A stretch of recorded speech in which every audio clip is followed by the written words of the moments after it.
लोमसां पशुभिः सह स्वाहा आमायन्तु ब्रह्मचारिणः स्वाहा विमायन्तु ब्रह्मचारिणः स्वाहा समायन्तु ब्रह्मचारिणः स्वाहा समायन्तु ब्रह्मचारिणः स्वाहा समायन्तु ब्रह्मचारिणः स्वाहा यशोजने स्वाहा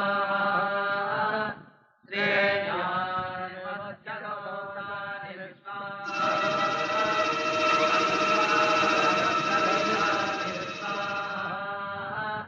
समाहरः प्रविश स्वाहा तस्मिन् सहस्रशाखे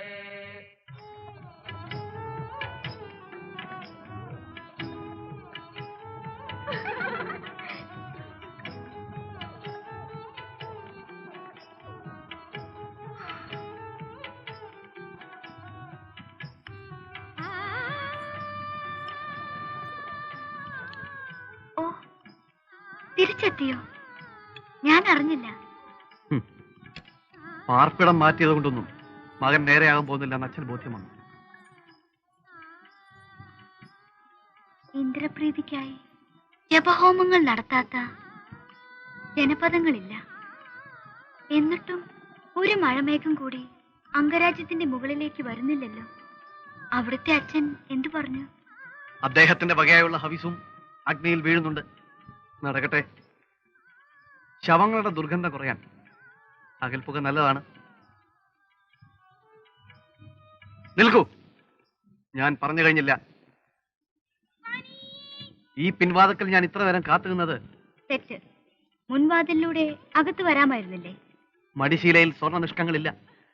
അതുകൊണ്ട് വൈശാലിയുടെ അമ്മ എങ്ങനെ സ്വീകരിക്കുമെന്ന് പറയാൻ വയ്യല്ലോ. നാണയം എണ്ണി അനുഗ്രഹം കൊടുക്കുന്നതിൽ പുരോഹിതരും മോശക്കാരല്ല. വരണ്ടുണങ്ങാത്ത നാടുകൾ അംഗരാജ്യത്തിന് പുറത്തുണ്ട്. അതെനിക്കും അറിയാം. എന്റെ കൂടെ വരാൻ തയ്യാറാണോ? ഒളിച്ചോട്ടം എന്തുകൊണ്ട് പാടില്ല? ബ്രാഹ്മണകുമാരൻ കുലമഹിമ മറക്കുന്നു.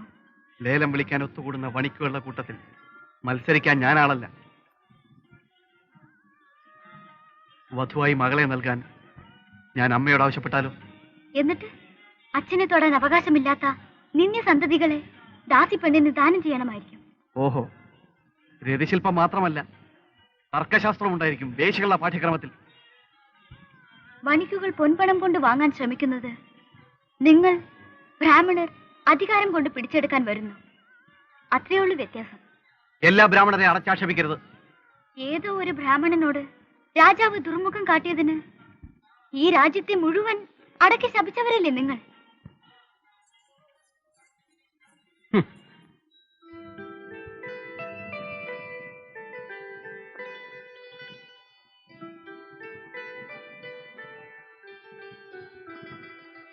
ഞാൻ നീക്കിക്കഴിഞ്ഞില്ല, ആലോചിക്കുകയായിരുന്നു. അത് പാടില്ല. അമ്മ കൈയെടുത്തതിന് ശേഷമാണ് ഞാൻ വെട്ടിയത്. അത് പാടില്ല. രാജകുമാരി പറഞ്ഞതാണ് ന്യായം. മഹാറാണി മനസ്സിൽ കണക്ക് കൂട്ടാൻ വെറുതെ വെച്ചതാണ്. അങ്ങനെയല്ല, രാജകുമാരി പറഞ്ഞതാണ് ശരി.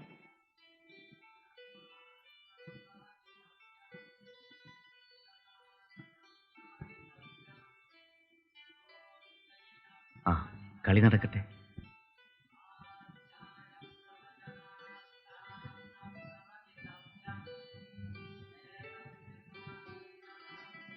മതിയാക്കിയോ? അടിയറവ് പറയാതെ രക്ഷപ്പെട്ടു അമ്മ, അല്ലേ? അച്ഛൻ അസ്വസ്ഥനാണ് ശാന്തേ. കണ്ടില്ലേ, നീയും നിന്റെ വായാടികളും ഇവിടെ ബഹളം വെക്കണ്ട.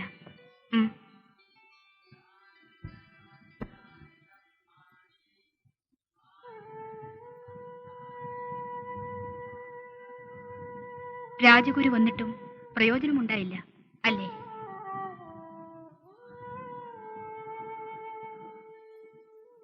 ഉദ്യാനത്തിൽ ഞാൻ ഓമനിച്ചു വളർത്തിയ ശതപത്രങ്ങളെല്ലാം പോയി. കുടിനീരെത്തുന്നുണ്ടല്ലോ കൊട്ടാരത്തിൽ. അതില്ലാത്ത വീടുകളാണ് അംഗരാജ്യത്തിൽ മുഴുവൻ. അയോധ്യയിലെ ആത്മസുഹൃത്തിന് ഒരു സന്ദേശം അയക്കാമായിരുന്നില്ലേ? എന്തിനും പോംവഴി ഉപദേശിച്ചിരുന്ന മഹാജ്ഞാനിയല്ലേ ആ ദശരഥ രാജാവ്? സരയൂ നദിയെ വഴിമാറ്റിയൊഴുക്കാൻ അയോധ്യാധിപന് കഴിയില്ലല്ലോ. ദത്തെടുക്കാൻ പാകത്തിൽ മകളെ ആത്മസുഹൃത്തിന് സമ്മാനിച്ചപ്പോൾ മുഴുവൻ പറയൂ. വളർത്തുമകളാണ് ഈ ശാന്തയെന്ന് ഇടയ്ക്കിടയ്ക്ക് എന്നെ ഓർമ്മിപ്പിച്ചില്ലെങ്കിൽ ഞാൻ മറന്നുപോയേക്കും, അല്ലേ? അതല്ല, പൂർവജന്മ സുഹൃതം കൊണ്ട് പ്രസവവേദന അറിയാതെ കിട്ടിയ പുത്രിയായിട്ട് തന്നെയാണ് ശാന്തയെ ഞാൻ വളർത്തുന്നത്. പക്ഷേ അവൾ വളരുന്ന നാട്ടിൽ ആപത്തുകൾ ഒഴിയില്ല എന്ന് കണ്ടറിഞ്ഞ് ഇങ്ങോട്ട് ദാനം ചെയ്തതാണെന്ന് പറയുന്നവരുമുണ്ട്. വൃഥാപവാദമാണ്, ഞാൻ വിശ്വസിക്കുന്നില്ല. ലോമപാദന്റെ പത്നിയായി ഒരു വന്ധ്യ വന്ന മുതൽ തുടങ്ങി അംഗരാജ്യത്തിന്റെ ശാപമെന്ന് പറയുന്നവരും ധാരാളമുണ്ട്. അതും ഒരു വൃഥാപവാദമാണ്, ഞാനും വിശ്വസിക്കുന്നില്ല.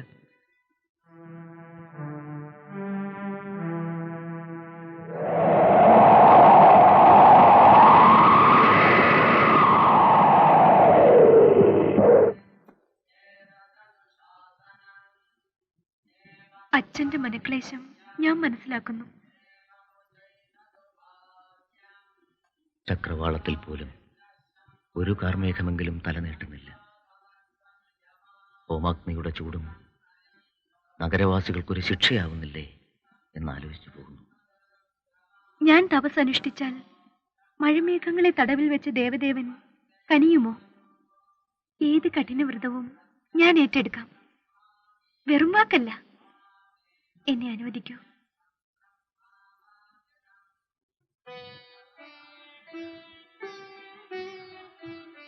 തപസ്സെവിടെ? നിന്റെ ഈ തളിർമേനി എവിടെ? നിന്റെ ഹൃദയത്തിലും പ്രാർത്ഥനയുണ്ടല്ലോ, അത് മതി.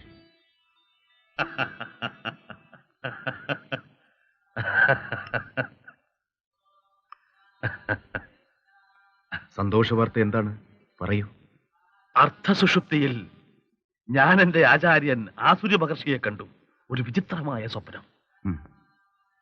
നിറഞ്ഞ ജലാശയങ്ങളും പച്ചതഴച്ച ഭൂമിയും മാത്രമാണ് എന്റെ സ്വപ്നങ്ങളിൽ. അങ്ങ് വിശ്രമിക്കൂ. ക്ഷീണിച്ച മനസ്സിന്റെ വിഭ്രാന്തി ഉണ്ടാവും. അല്ല, ഇതൊരു പാഴ്ക്കിനാവല്ല രാജൻ. എന്റെ പ്രാർത്ഥനകൾക്ക് ഒരു മറുപടി പോലെ, ഒരു പരിഹാരം പോലെ വന്നതാണ് ഈ സ്വപ്നം. അംഗരാജ്യത്ത് മഴ പെയ്യണമെങ്കിൽ കളങ്കമറിയാത്ത ഒരു ഋഷികുമാരൻ വന്ന് യാഗം നടത്തണം. സ്ത്രീയുടെ നാദവും ഗന്ധവും സ്പർശവും അറിയാതെ വളർന്ന ഒരു നവയുവാവ്. അങ്ങനെ ഒരാളുണ്ട്. മനോഹരമായ ഒരു മിഥ്യ. അല്ല, സത്യം. എന്റെ ആചാര്യൻ വെറും വാക്കുകൾ ഉപദേശമായി ഉച്ചരിക്കാറില്ല. വരും, അഗ്നിനിമിത്തങ്ങൾ നോക്കി ഞാൻ വ്യക്തമാക്കാം. വരും.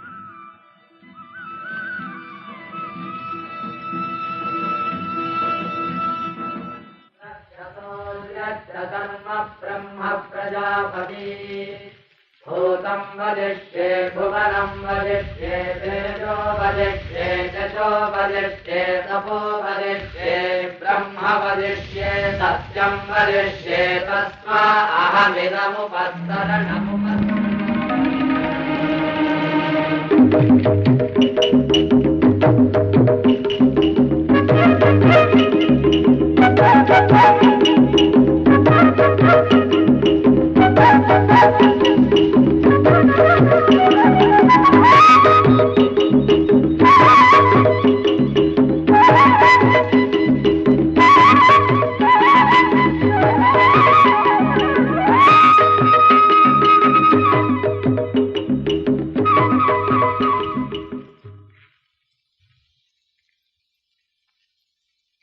ഋഷ്യശൃംഗൻ, വിഭാണ്ഡക മഹർഷിയുടെ പുത്രൻ.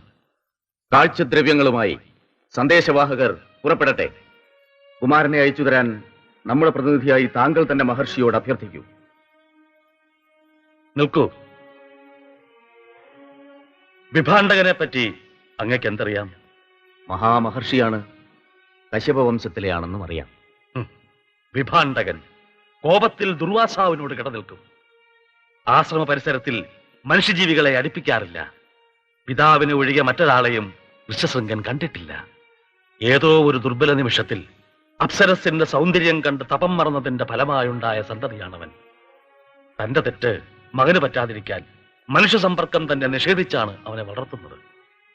ഞാൻ അന്വേഷിച്ചറിഞ്ഞു. ദയാപൂർവം വിട്ടുതരുന്നില്ലെങ്കിൽ ബലം പ്രയോഗിച്ചു കൊണ്ടുവരാം. ആശ്രമപാഠത്തിൽ ശക്തിപ്രകടനം നടത്തുന്നത് ധർമ്മമല്ല.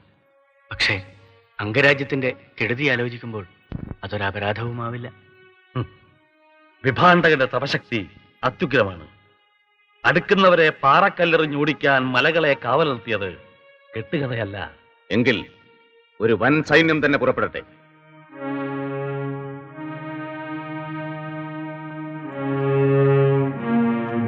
അലസത കൊണ്ട് വീര്യം കെട്ട സൈനികർക്ക് പ്രയാസമാവട്ടെ.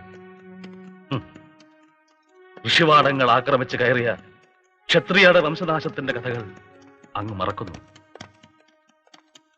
അംഗരാജ്യത്തിന് കൂടുതൽ ശാപങ്ങൾ ക്ഷണിച്ചു വരുത്തണോ? പിന്നെ നാം എന്തു ചെയ്യണം? ഇപ്പോൾ അങ്ങ് വിശ്രമിക്കണം. ഞാൻ വീണ്ടും ഒന്ന് പ്രശ്ന വിചാരം നടത്തട്ടെ.